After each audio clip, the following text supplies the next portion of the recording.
True happiness is spontaneous and effortless.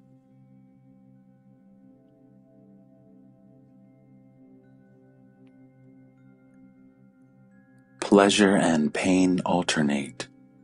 Happiness, joy, is unshakable. What you can seek and find is not the real thing. Find what you have never lost. Find the inalienable.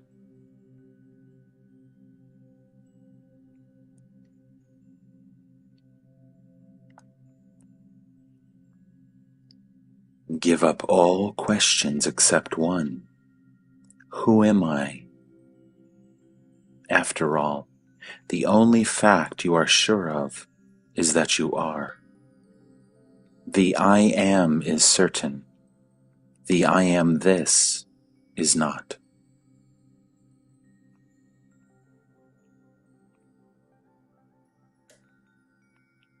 Discover all that you are not. Body, feelings, thoughts, time, space, this or that. Nothing, concrete or abstract, which you perceive can be you.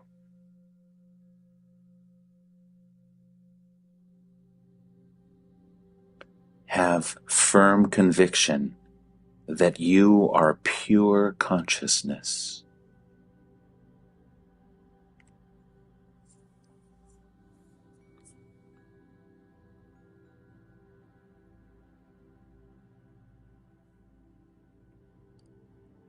Weak desires can be removed by introspection and meditation, but strong, deep-rooted ones must be fulfilled, and their fruits, sweet or bitter, tasted.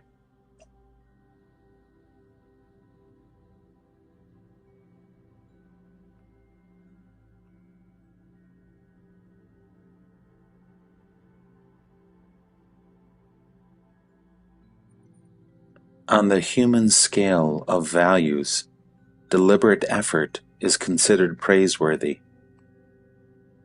In reality, both the yogi and bogi follow their own nature according to circumstances and opportunities.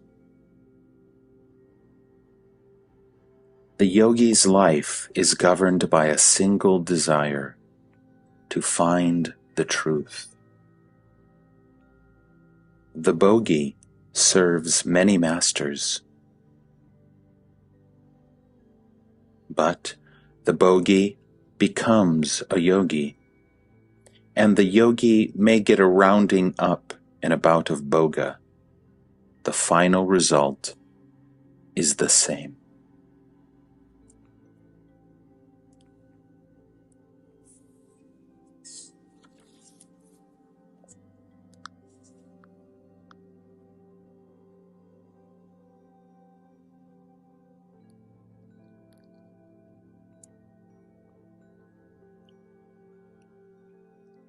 The good news of enlightenment will, sooner or later, bring about a transformation. Yes, first hearing, then remembering, pondering, and so on.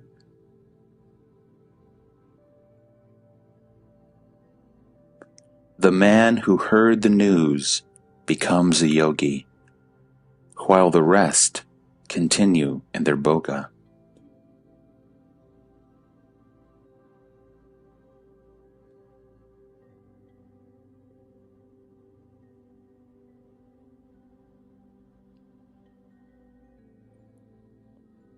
Before the world was, consciousness was.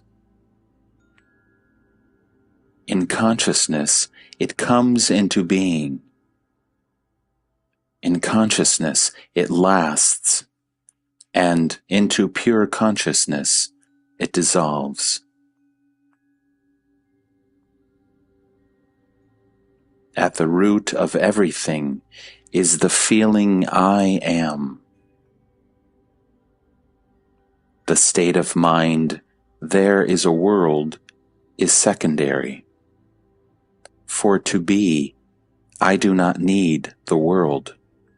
The world needs me.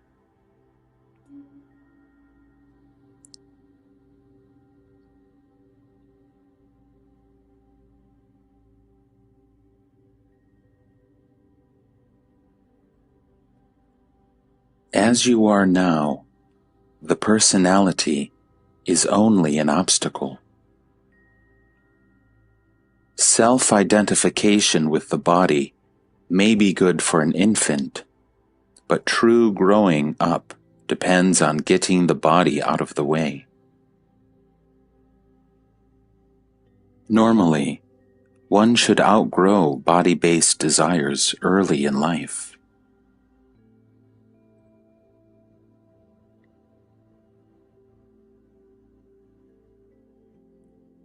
As long as you do not see that it is mere habit, built on memory, prompted by desire, you will think yourself to be a person, living, feeling, thinking, active, passive, pleased or pained.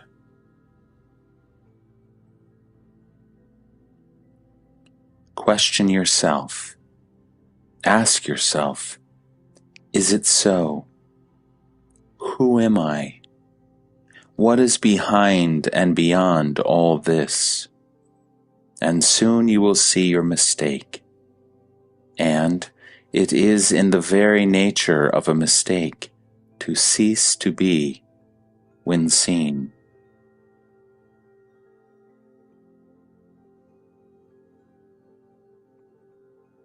Living in spontaneous awareness, consciousness of effortless living, being fully interested in one's life, all this is implied in the marriage of life and mind.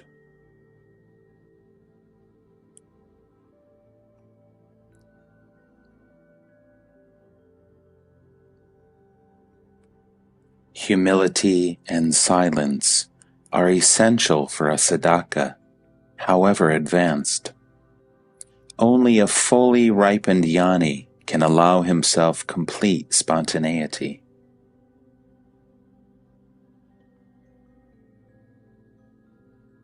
The inner fruit must ripen. Until then, the discipline, the living in awareness, must go on. Gradually, the practice becomes more and more subtle until it becomes altogether formless.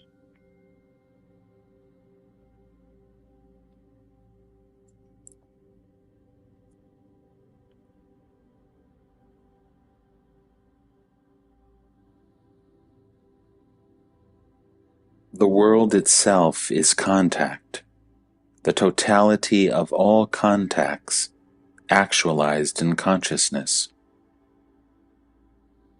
The spirit touches matter, and consciousness results.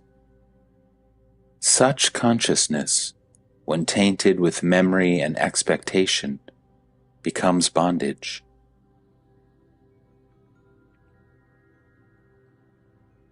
Pure experience does not bind. Experience caught between desire and fear is impure and creates karma.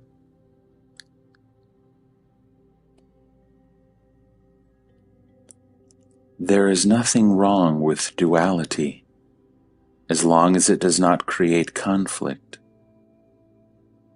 Multiplicity and variety without strife is joy. In pure consciousness, there is light. For warmth, contact is needed. Above the unity of being is the union of love. Love is the meaning and purpose of duality.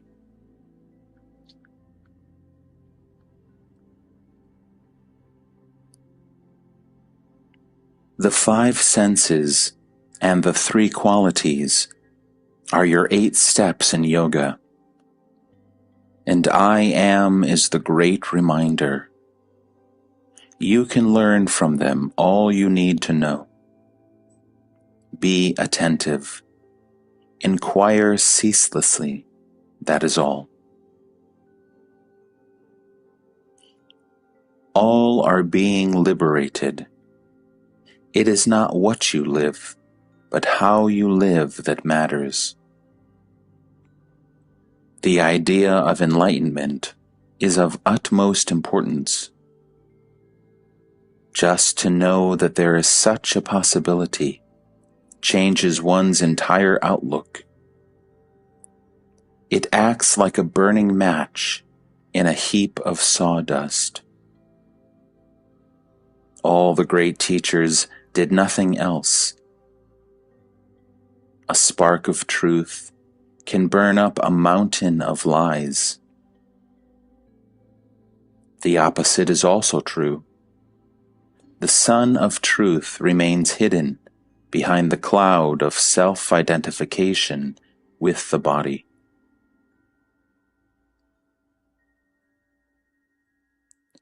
The very hearing of enlightenment is a promise of enlightenment.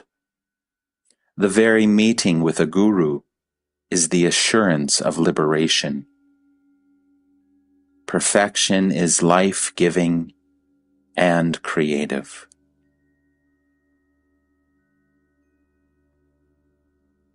Just be aware and affectionate intensely.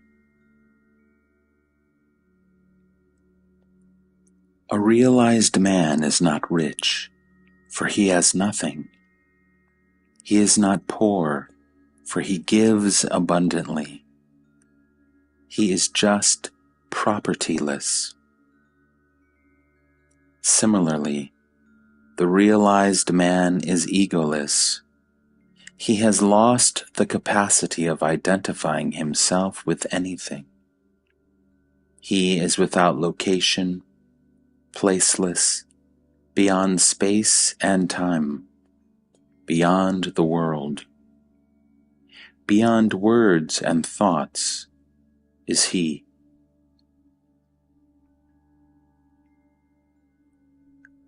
It is you who are deep, complex, mysterious, hard to understand. I am simplicity itself compared to you. I am what is, without any distinction whatsoever, into inner and outer, mine and yours, good and bad. What the world is, I am. What I am, the world is.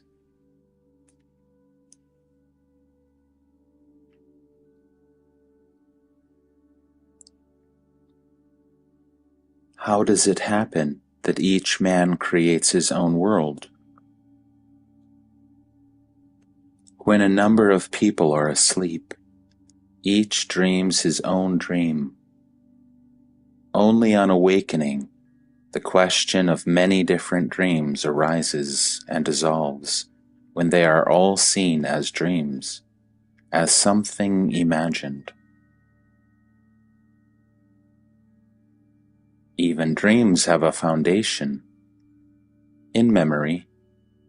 Even then, what is remembered is but another dream. The memory of the false cannot but give rise to the false. There is nothing wrong with memory as such. What is false is its content. Remember facts, forget opinions. What is a fact? What is perceived in pure awareness, unaffected by desire and fear, is fact.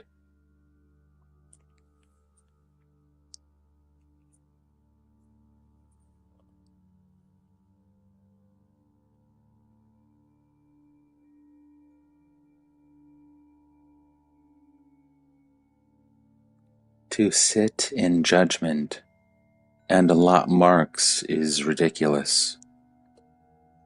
Everything contributes to the ultimate perfection.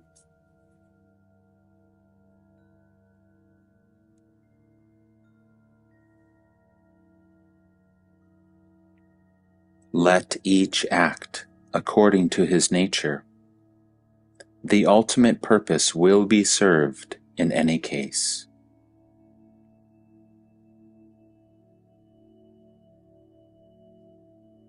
One and all are the same to me. The same consciousness appears as being and as bliss. Chit in movement is Ananda.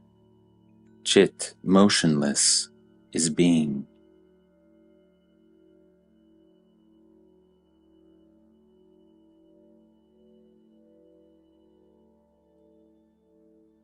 Non-distinction speaks in silence. Words carry distinctions. The unmanifested has no name. All names refer to the manifested. It is useless to struggle with words to express what is beyond words. Consciousness is spirit. Consciousness is matter. Imperfect spirit is matter. Perfect matter is spirit. In the beginning as in the end, all is one. All division is in the mind. There is none in reality. Movement and rest are states of mind, and cannot be without their opposites. By itself, nothing moves, nothing rests. It is a grievous mistake to attribute absolute existence to mental constructs. Nothing exists by itself. Beyond the mind, there is no such thing as experience. Experience is a dual state. You cannot talk of reality as an experience. Once this is understood, you will no longer look for being and becoming as separate and opposite. In reality, they are one and inseparable, like roots and branches of the same tree. Both can exist only in the light of consciousness, which again arises in the wake of the sense I am. This is the primary fact. If you miss it, you miss all.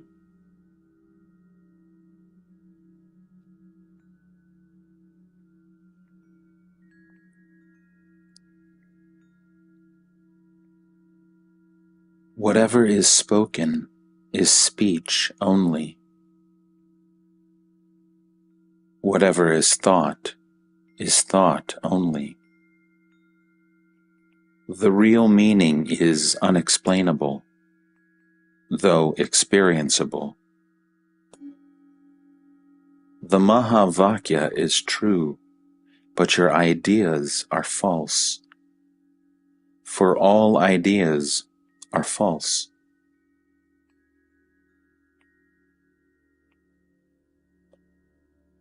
Is the conviction I am that false?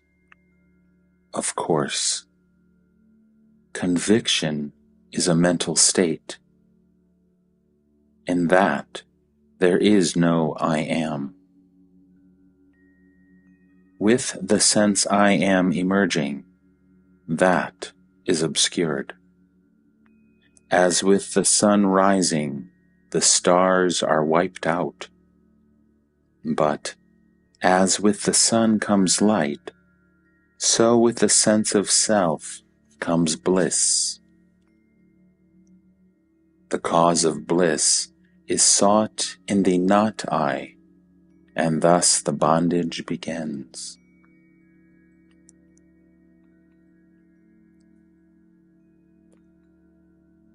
In your daily life, are you always conscious of your real state? Neither conscious nor unconscious. I do not need convictions. I live on courage. Courage is my essence, which is love of life. I am free of memories and anticipations, unconcerned with what I am and what I am not.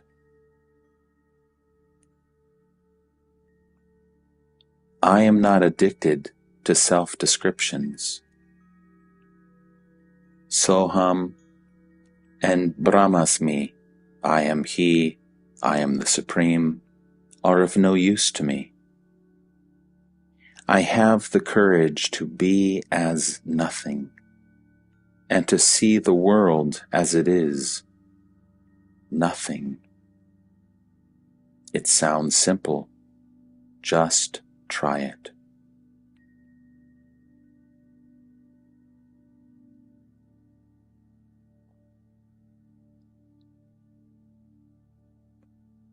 Anxiety and hope are born of imagination. I am free of both. I am simple being, and I need nothing to rest on.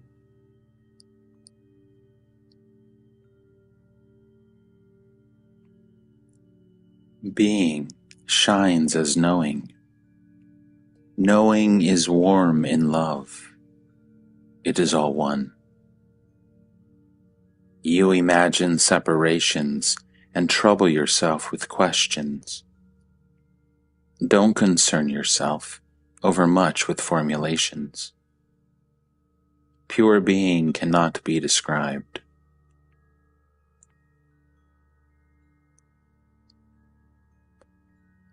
You are dragging down reality to the level of experience.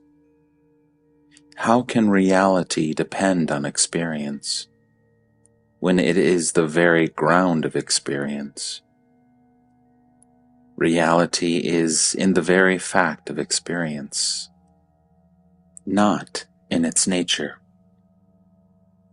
Experience is, after all, a state of mind, while being is definitely not a state of mind.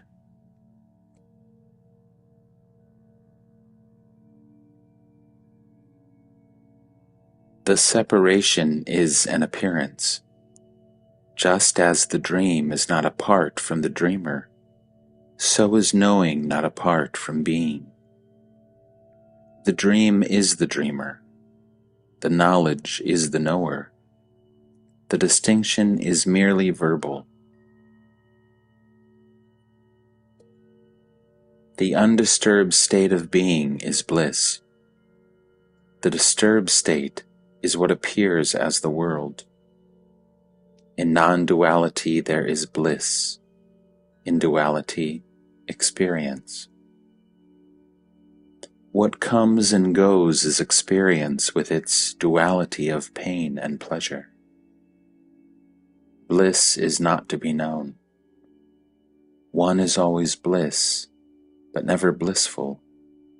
Bliss is not an attribute. There are no others to help.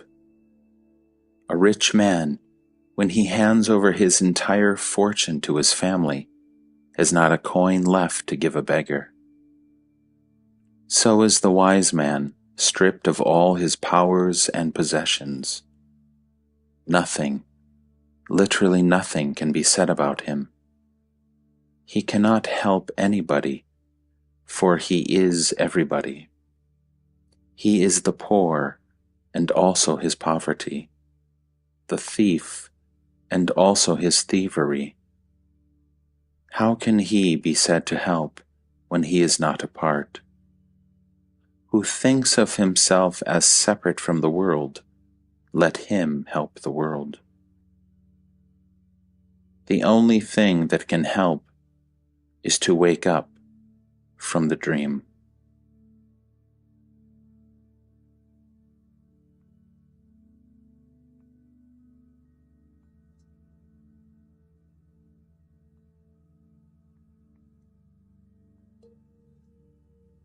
I am self-concerned, but the self is all. In practice, it takes the shape of goodwill, unfailing and universal. You may call it love, all-pervading, all-redeeming. Such love is supremely active, without the sense of doing.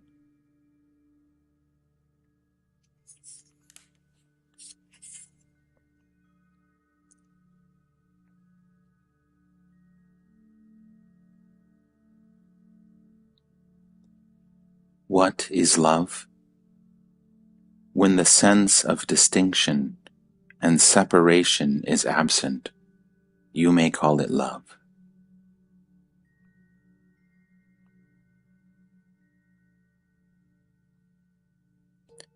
Why so much stress on love between man and woman?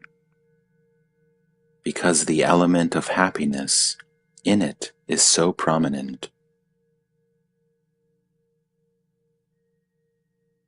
Is it not so in all love?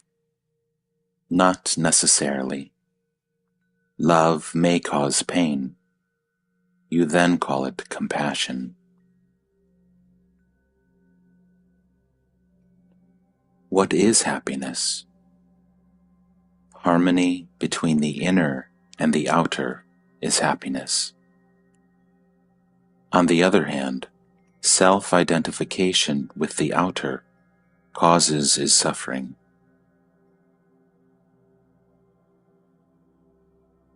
How does self-identification happen? The self, by its nature, knows itself only. For lack of experience, whatever it perceives it takes to be itself. Battered, it learns to look out and to live alone. When right behavior becomes normal, a powerful inner urge makes it seek its source. The candle of the body is lighted, and all becomes clear and bright. What is the real cause of suffering? Self-identification with the limited. Sensations as such, however strong, do not cause suffering.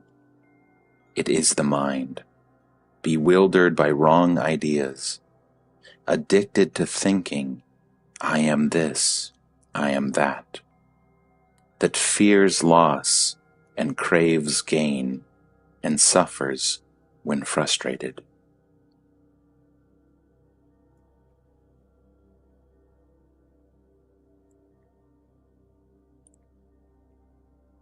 Noble friendship, satsang, is the supreme remedy for all ills, physical and mental.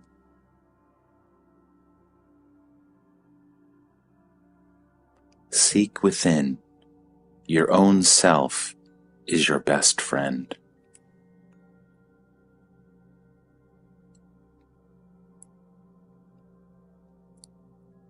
Why is life so full of contradictions? It serves to break down mental pride. We must realize how poor and powerless we are. As long as we delude ourselves by what we imagine ourselves to be, to know, to have, to do, we are in a sad plight indeed. Only in complete self-negation is there a chance to discover our real being.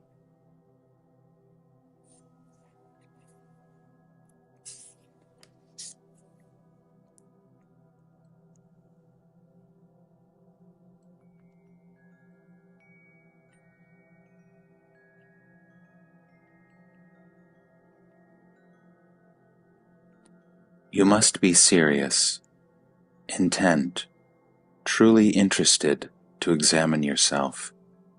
You must be full of goodwill for yourself. I am selfish, all right. You are not. You are all the time destroying yourself and your own by serving strange gods, inimical and false.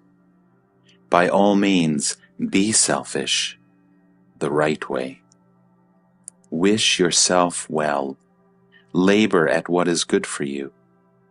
Destroy all that stands between you and happiness. Be all. Love all. Be happy. Make happy. No happiness is greater.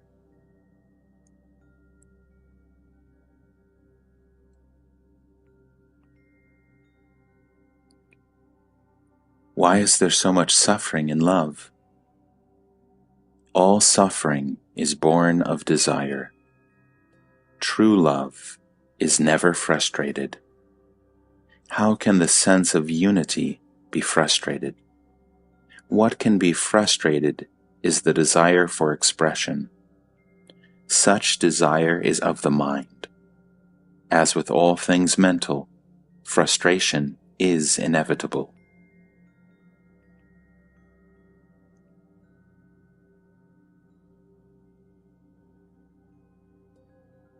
What is the place of sex in love? Love is a state of being. Sex is energy. Love is wise. Sex is blind. Once the true nature of love and sex is understood, there will be no conflict or confusion.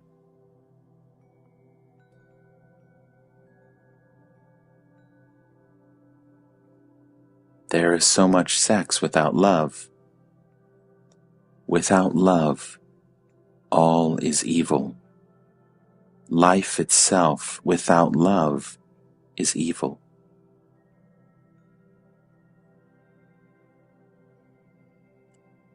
Who can make me love?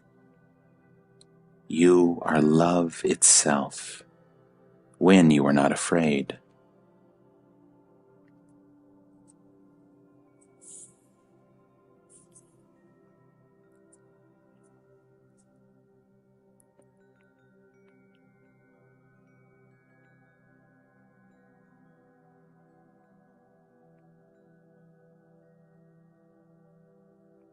He who could not complete his yoga for some reason is called failed in yoga. Such failure is only temporary, for there can be no defeat in yoga. This battle is always won, for it is a battle between the true and the false. The false has no chance.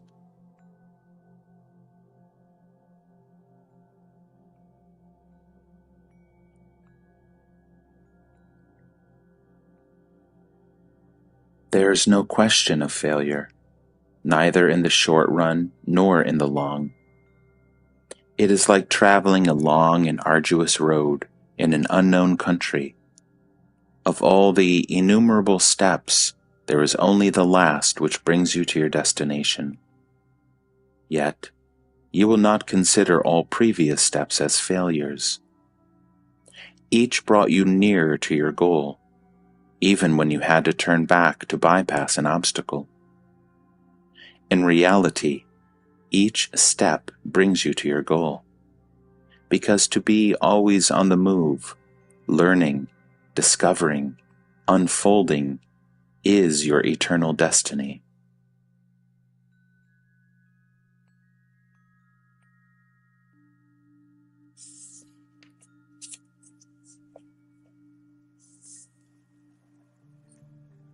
Living is life's only purpose. The self does not identify itself with success or failure. The very idea of becoming this or that is unthinkable. The self understands that success and failure are relative and related, that they are the very warp and weft of life. Learn from both and go beyond. If you have not learnt, repeat.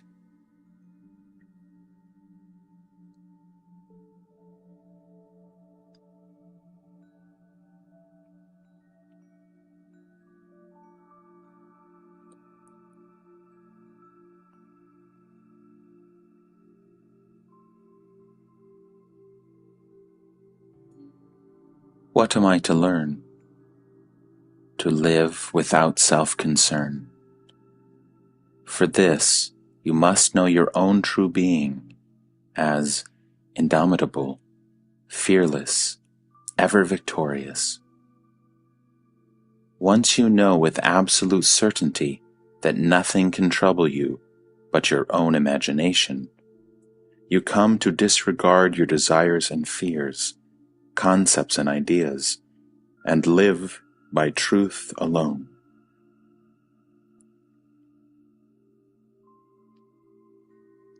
Nobody ever fails in yoga. It is all a matter of the rate of progress. It is slow in the beginning and rapid in the end. When one is fully matured, realization is explosive. It takes place spontaneously or at the slightest hint.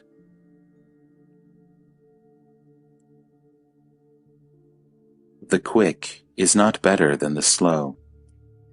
Slow ripening and rapid flowering alternate. Both are natural and right. Yet, all this is so in the mind only. As I see it, there is really nothing of the kind. In the great mirror of consciousness, images arise and disappear, and only memory gives them continuity. And memory is material, destructible, perishable, transient. On such flimsy foundations, we build a sense of personal existence. Vague, intermittent, dreamlike, this vague persuasion, I am so-and-so, obscures the changeless state of pure awareness and makes us believe that we are born to suffer and to die.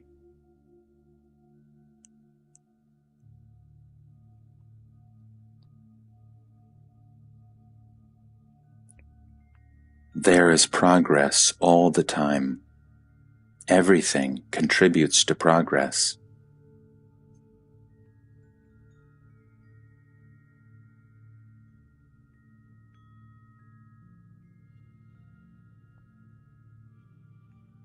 In reality, nothing ever happened.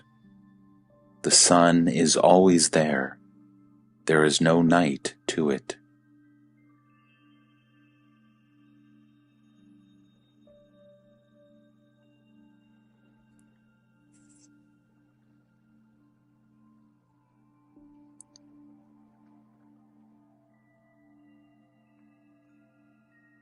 Even effort is a part of the process. When ignorance becomes obstinate and hard, and the character gets perverted, effort and the pain of it become inevitable. In complete obedience to nature, there is no effort. The seed of spiritual life grows in silence and in darkness until its appointed hour.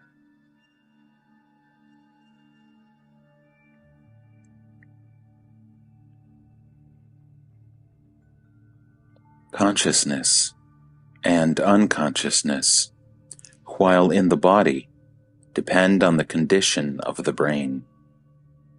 But the self is beyond both, beyond the brain, beyond the mind. The fault of the instrument is no reflection on its user.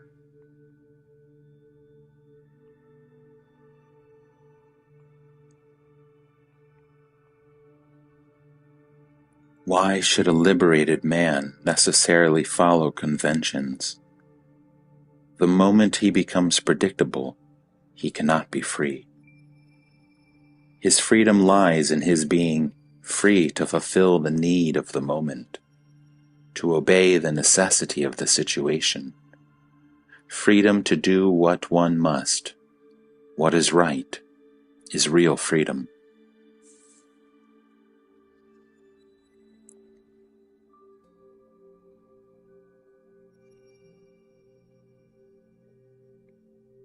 He who knows himself has no doubts about it, nor does he care whether others recognize his state or not.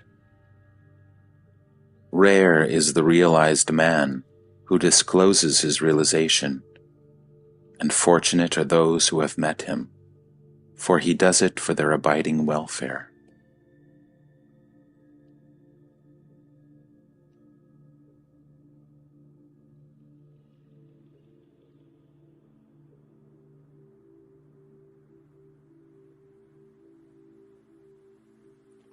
People's destiny is what happens. There is no thwarting of destiny. Do you mean to say everybody's life is totally determined at his birth? What a strange idea! Were it so, the power that determines would see to it that nobody should suffer.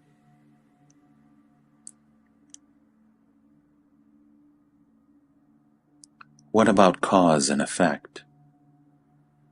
Each moment contains the whole of the past and creates the whole of the future. But past and future exist in the mind only.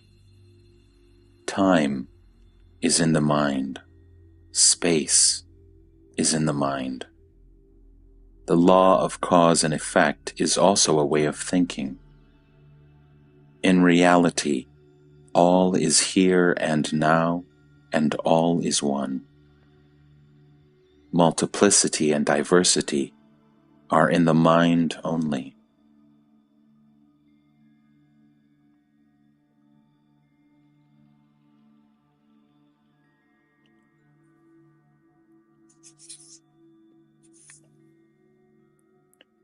I flow with life, faithfully and irresistibly.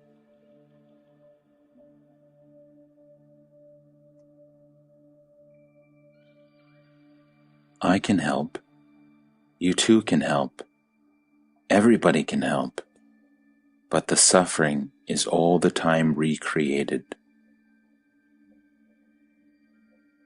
Man alone can destroy in himself the roots of pain. Others can only help with the pain, but not with its cause, which is the abysmal stupidity of mankind.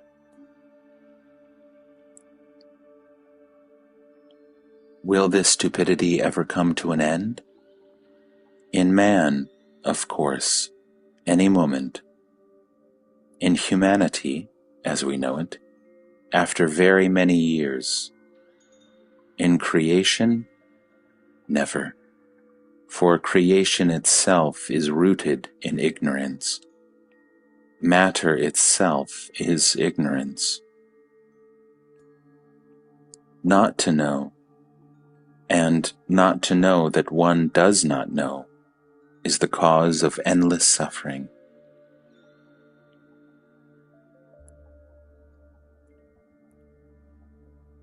We are told of the great avatars, the saviors of the world.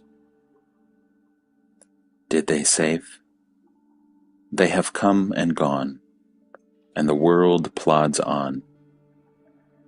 Of course, they did a lot and opened new dimensions in the human mind. But to talk of saving the world is an exaggeration.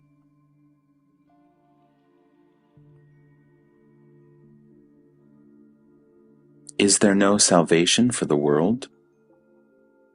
Which world do you want to save? The world of your own projection? Save it yourself. My world? Show me my world, and I shall deal with it. I am not aware of any world separate from myself, which I am free to save or not to save. What business have you with saving the world, when all the world needs is to be saved from you? Get out of the picture and see whether there is anything left to save.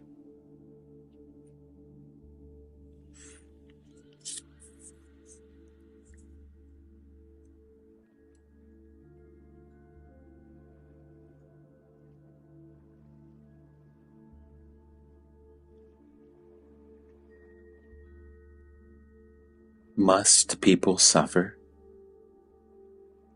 As long as they are as they are, there is no escape from suffering. Remove the sense of separateness, and there will be no conflict.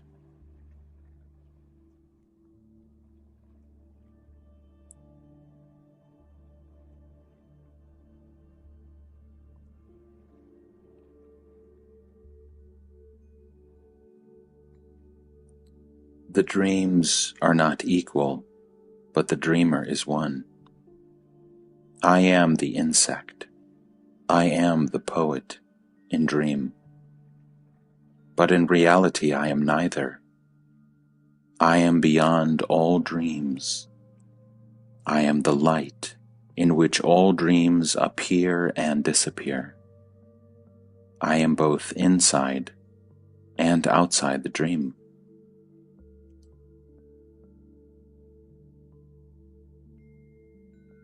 Just as a man suffering a headache knows the ache and also knows that he is not the ache, so do I know the dream, myself dreaming and myself not dreaming, all at the same time. I am what I am before, during, and after the dream. But what I see and dream, I am not.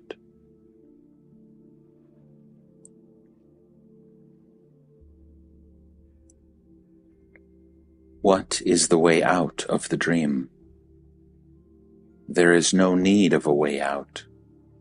Don't you see that a way out is also part of the dream?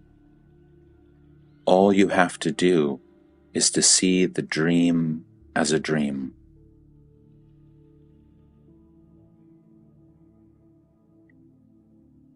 If I start the practice of dismissing everything as a dream, where will it lead me? Wherever it leads you, it will be a dream. The very idea of going beyond the dream is illusory. Why go anywhere? Just realize that you are dreaming a dream you call the world, and stop looking for ways out. The dream is not your problem. Your problem is that you like one part of the dream and not another. Love all of it or none of it, and stop complaining. When you have seen the dream as a dream, you have done all that needs be done.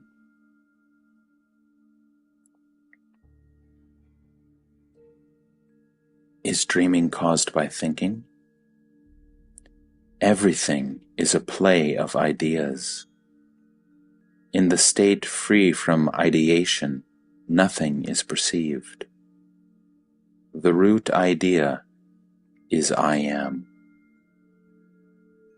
It shatters the state of pure consciousness and is followed by the innumerable sensations and perceptions, feeling and ideas, which in their totality constitute God and His world. The I am remains as the witness, but it is by the will of God that everything happens.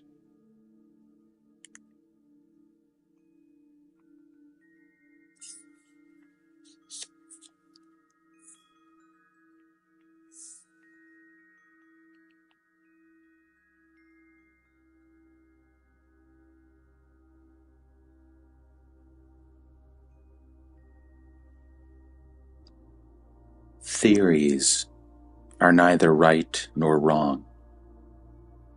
They are attempts at explaining the inexplicable. It is not the theory that matters, but the way it is being tested. It is the testing of the theory that makes it fruitful. Experiment with any theory you like. If you are truly earnest and honest, the attainment of reality will be yours.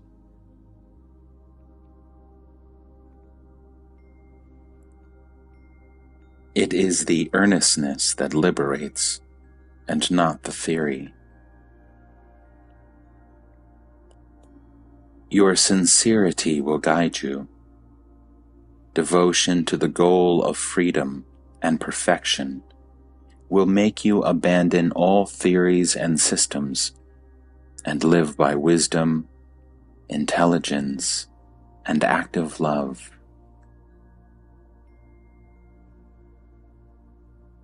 Theories may be good as starting points, but must be abandoned. The sooner, the better.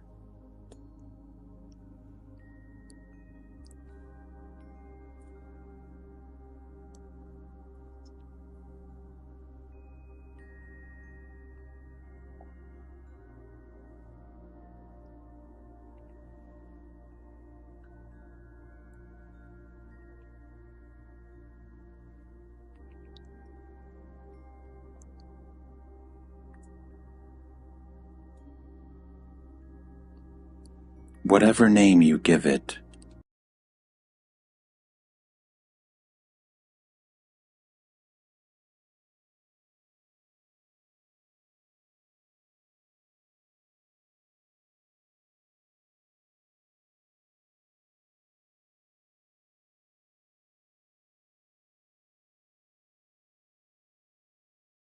les relations entre Pékin et la Russie dans une plus grande dépendance de la Russie à l'égard de Pékin, et ceci ne fait pas les affaires des Américains pour cela.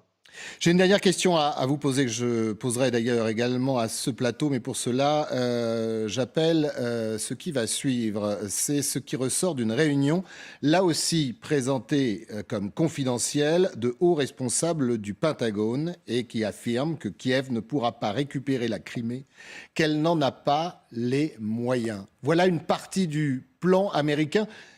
Et les Ukrainiens dans tout ça, est-ce qu'ils ont encore leur mot à dire, Pascal Boniface ? En fait, pour l'instant, les Ukrainiens ont été fortement aidés quand même par les Américains et les Européens. Et donc, ils ont leur mot à dire, sauf que s'il y avait une coupure de l'aide ou une très forte diminution, comme les Ukrainiens le craignaient au cas où les Républicains prennent le contrôle total du Congrès, ils ne sont plus en mesure de faire cela. Il y a quand même, oui, bien sûr, la Crimée a été annexée de façon illégale, mais les populations qui vivent en Crimée ne se sentent pas ukrainiennes. Et donc même la conquête militaire de la Crimée sera difficile, et la réoccupation de la Crimée par l'Ukraine ou la restitution de la Crimée à l'Ukraine ne sera pas vécue de façon paisible par la plupart des gens qui habitent en Crimée. Donc ça, c'est un fait objectif. Merci beaucoup d'avoir été avec nous, Pascal Boniface. Excellente fin de journée. Général Delors, il y a aussi dans cette phrase, dans cette sortie du patron de la CIA, il dit « c'est 6 mois ». Et ça sera sur le terrain. Comment c'est possible sur le terrain aujourd'hui de récupérer ces territoires que les Russes ont conquis depuis 1 an maintenant ? Il y a manifestement 2 lutteurs qui ne veulent rien entendre, l'Ukrainien et le Russe. Il faut arriver à une solution. On commence une guerre, c'est assez facile, la terminer, c'est toujours plus difficile. Alors qu'est-ce qu'il veut dire par là ? Il veut dire que peut-être amener l'un et l'autre justement à ce point d'équilibre qui fait que ni l'un ni l'autre n'a le sentiment de pouvoir gagner rapidement. Alors 6 mois, ça tombe à peu près à ce qu'on peut évaluer comme étant la plus grande probabilité d'une offensive russe. Si les Russes déclenchent une offensive à la fin du printemps, au début de l'été, il pourrait y avoir cette confrontation militaire sur le terrain qui pourrait, avec l'aide des Occidentaux, permettre de bloquer les Russes. Qui pourrait, là aussi, donner un sentiment aux Russes qu'ils ne pourront pas avoir la décision sur le terrain. Si les Russes n'attaquent pas d'ici là, les Ukrainiens pourraient éventuellement le faire. Mais, votre différence d'intervenants l'ont fait remarquer, les Américains ont toutes les capacités en matière de renseignement, de soutien militaire, soutien logistique. Et donc, en fonction de l'importance du soutien qui est accordé aux Ukrainiens, ceux-ci sont en mesure de mener une véritable offensive ou pas. Avec les décisions récentes prises par le président Biden, il y a ce signal pour l'ouverture du renforcement en matière de chars lourds, mais qui est un signal pondéré. C'est-à-dire que oui, pour les Léopards, les Abrams, c'est d'accord, mais il faut d'abord qu'on les fabrique. Et puis, vous aurez donc une certaine capacité pour bloquer les Russes. Mais en tout cas, le président Biden, qui d'ailleurs tout est cohérent entre ce que dit le patron de la CIA, ce que dit le chef d'état-major, ce que dit le secrétaire d'État Austin, etc., tout ça est cohérent, c'est qu'on ne veut pas arriver à une confrontation majeure avec les Russes. Alors 6 mois, c'est le mois de juillet. Alors le mois de juillet, soit les Russes ont attaqué et ils se sont fait bloquer et ils comprennent le signal, soit les Ukrainiens prennent conscience qu'ils ne sont pas en mesure de mener cette offensive, et dans ce cas-là, les conditions pourraient être réunies pour aller à des négociations. Alors, on va écouter justement la position russe. Je vous propose d'aller retrouver nos envoyés spéciaux à Moscou. Je vous laisserai justement la parole parce que vous les connaissez bien, Thierry Volton, juste après, Jérôme Garraud et Gilles Parot. Du côté russe, vous allez voir qu'on est sur une position tout à fait différente. Poutine l'a redit hier lors des commémorations, les 80 ans de la victoire patriotique sur l'Allemagne nazie. Cette guerre durera très longtemps, Jérôme. Vladimir Poutine se sent prêt pour une guerre longue et il prépare les Russes à cette idée. Nous étions présents hier dans la salle où le président russe a fait son discours et en creux, c'était aussi ça son message. En 1941, au moment de l'invasion allemande, l'armée russe, l'armée soviétique semble sur le point de s'effondrer. En 1942, l'Allemagne contrôle 90% de Stalingrad. Et pourtant, au prix d'un sacrifice immense, au prix de millions et de dizaines de millions de morts, ce sont les soviétiques qui ont gagné, qui ont épuisé puis détruit l'armée allemande. C'est un petit peu ça aussi son message. Pour nous les Russes, rien n'est jamais perdu. Par ailleurs, l'armée est en train d'être réorganisée ici, le recrutement est élargi, donc le Kremlin se projette au-delà de 2023. Vladimir Poutine fait le pari que les industries occidentales ne sont pas prêtes, ne sont pas conçues pour une guerre qui durerait plusieurs années, alors que la Russie a des réserves en hommes immenses et des réserves en matériel, même si c'est un matériel très ancien. Vous voyez, l'idée, c'est vraiment d'épuiser année après année les dirigeants européens et américains. Merci beaucoup, Jérôme Garraud. Merci à Gilles Parot qui vous accompagne. Thierry Volton, deux stratégies, mais vieilles comme la confrontation entre Russes et Américains s'oppose aujourd'hui, la rapidité, le coup de poing américain et le temps long pour les Russes et pour Poutine. Les Américains ne gagnent pas toujours dans ce type de coup de poing parce qu'on l'a vu en Corée, on l'a vu dans d'autres circonstances. Donc il ne faut pas prendre les désirs américains pour des réalités, soyons clairs. Bon, il est clair que ce qui vient d'être dit est très intéressant. Votre journaliste a bien analysé les choses. Il est clair que Poutine s'inscrit dans un temps long. Il est clair que, et je crois qu'il ne faut pas qu'on néglige ça, que surtout s'il se rappelle Stalingrad, etc., la Grande Guerre patriotique, tout ça sont les choses dans lesquelles les Russes ont été baignés depuis leur enfance, depuis leurs plus jeunes enfants. Ça cause aux Russes. C'est-à-dire qu'ils sont prêts à des sacrifices, puisque leurs familles se sont sacrifiées avant. Nous sommes prêts donc c'est un discours qui est entendu. Il ne faut pas dire oh, c'est juste un discours qui va servir à la propagande. Et qu'au bout du sacrifice, il y a la victoire. Oui, bien sûr, il y a la victoire. Bon. Et c'est vrai qu'il s'inscrit dans un temps long, et dans une certaine mesure, il a raison de s'inscrire dans un temps long, parce que d'abord, il a les hommes, c'est vrai, il est prêt à sacrifier des millions. Hein, peut-être pas des millions, en tout cas des milliers, parce que bon, en tout cas, l'expérience justement soviétique montre qu'ils sont prêts à sacrifier des millions pour ça.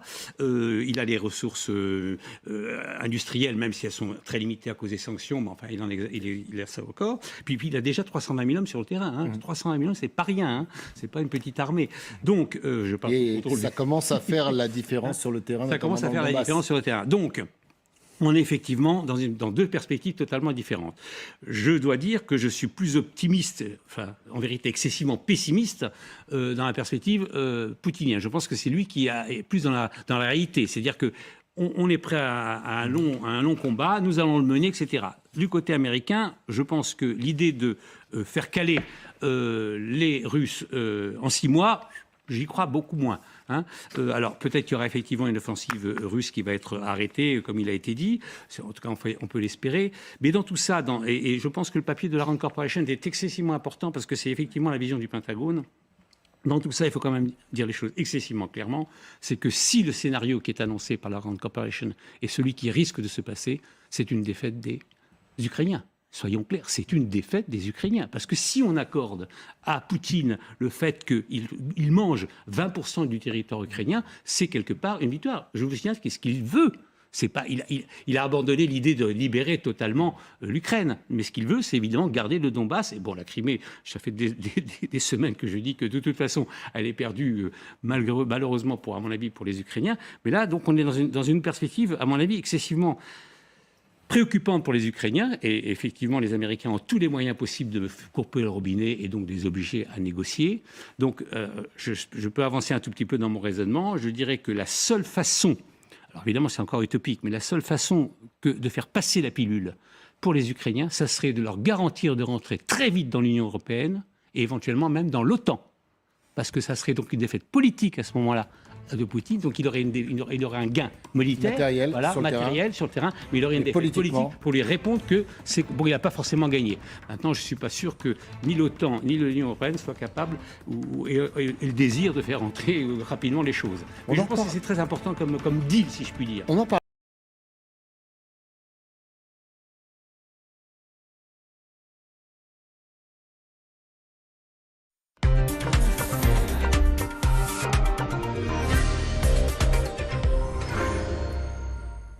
Bonsoir à toutes et à tous. C'est parti pour les Jeux Olympiques d'hiver de Pékin. Des JO d'hiver 100% neige artificielle, mais des JO d'hiver marqués par la politique du zéro Covid qui interdit tout contact avec le public. Des JO enfin placés sous le sceau d'un boycott diplomatique puisqu'aucun chef d'État occidental n'a fait le déplacement à Pékin. Question, pourquoi dans ces conditions avoir organisé ces Jeux Olympiques? Quel visage le pouvoir chinois veut-il montrer au reste du monde, mais aussi à son peuple? Ces JO de Pékin marquent-ils une rupture entre la Chine et l'Occident? Une Chine qui se sentirait plus forte que jamais? C'est le sujet de cette émission de ce C'est dans l'air, intitulée ce soir « Chine, Russie, USA, ambiance glaciale sur les JO ». Pour répondre à vos questions, nous avons le plaisir d'accueillir Antoine Bondaz. Vous êtes chercheur à la Fondation pour la recherche stratégique, spécialiste de la Chine et vous enseignez à Sciences Po. Marie-Cécile Nave, vous êtes politologue, directrice de recherche à l'IRIS. Je rappelle votre livre « Le pouvoir du sport », c'est aux éditions FIP. Stéphanie Balm, vous êtes directrice de recherche au CERI, spécialiste de la Chine et vous êtes doyenne du collège universitaire à Sciences Po. Enfin, Philippe de Sertine, vous dirigez l'Institut de haute finance. Vous enseignez la finance à l'Institut d'administration des entreprises de l'Université Paris 1 Panthéon-Sorbonne. Et vous êtes l'auteur du Grand basculement, c'est chez Robert Laffont. Merci de participer à cette émission en direct. Antoine Bondaz, question très large pour commencer. Est-ce que c'est important ces JO pour la Chine et que veut-elle montrer avec ces JO ? C'est évidemment extrêmement important et pour de nombreuses raisons. Premièrement, la Chine devient le premier pays, et surtout Pékin, la première ville, à accueillir les Jeux Olympiques d'été et d'hiver. Et puis surtout, la Chine, pour le coup, rejoint un club extrêmement fermé, seulement la douzaine de pays qui ont, dans l'histoire des Jeux Olympiques d'hiver, accueilli la compétition. Il n'y a que 12 pays qui ont organisé les Jeux Olympiques d'hiver. Alors oui, puisque les Jeux Olympiques d'hiver ont commencé plus tardivement, entre guillemets, que les Jeux Olympiques d'été. Et puis l'objectif, c'est de casser un peu le monopole de ces grands pays développés occidentaux, que ce soit européens, nord-américains, coréens, japonais, et de se hisser, entre guillemets, dans ce club fermé. Puis plus largement, l'objectif, c'est aussi de se différencier de Tokyo, même si ce sont des Jeux d'hiver qui sont évidemment très différents des Jeux d'été, et notamment de démontrer qu'à Pékin, il n'y aura pas de contamination sur le site des épreuves. Le problème, ce n'est pas tant les gens qui pourraient arriver avec le virus, ceux-là sont isolés. L'objectif, c'est qu'il n'y ait pas de contamination dans cette fameuse bulle sanitaire autour des Jeux. L'objectif est de démontrer que malgré l'hiver, malgré Omicron, la Chine peut faire même mieux que le Japon. Mais à quel prix, Stéphanie Balm? C'est vrai que tous les journalistes et les athlètes qui débarquent en Chine racontent la même expérience. Ils sont escortés par la police, on les testé 2 à 3 fois par jour, on a compris.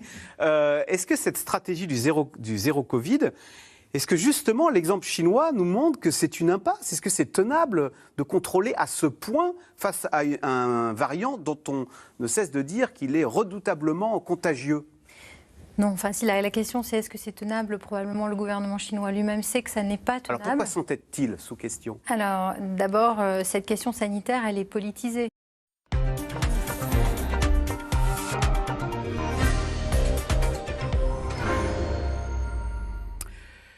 Bonsoir à toutes et à tous. L'Ukraine dans la grande famille européenne. C'est le message que voudront faire passer demain Volodymyr Zelensky et Ursula von der Leyen à l'occasion d'un sommet entre Kiev et l'Union européenne à Kiev, dans la capitale ukrainienne. L'Ukraine qui compte plus que jamais sur le soutien militaire des Occidentaux et espère, après les chars de combat, obtenir des avions de chasse. Rien n'est exclu, a répondu Emmanuel Macron. Alors reste à savoir quelle serait la réponse et la riposte de Vladimir Poutine, qui entretient plus que jamais le mythe de la grande guerre patriotique face aux nazis, puisque la Russie célèbre en ce moment les 80 ans de la victoire de Stalingrad, qui marqua un tournant dans la Seconde Guerre mondiale. C'est le titre et le sujet de cette émission et un titre en forme de question. Poutine célèbre Staline et s'en inspire. Pour répondre à vos questions, nous avons le plaisir d'accueillir le général Dominique Trinquant. Vous avez été chef de la mission militaire française auprès de l'ONU et vous êtes directeur des relations extérieures de Marc et Balzan.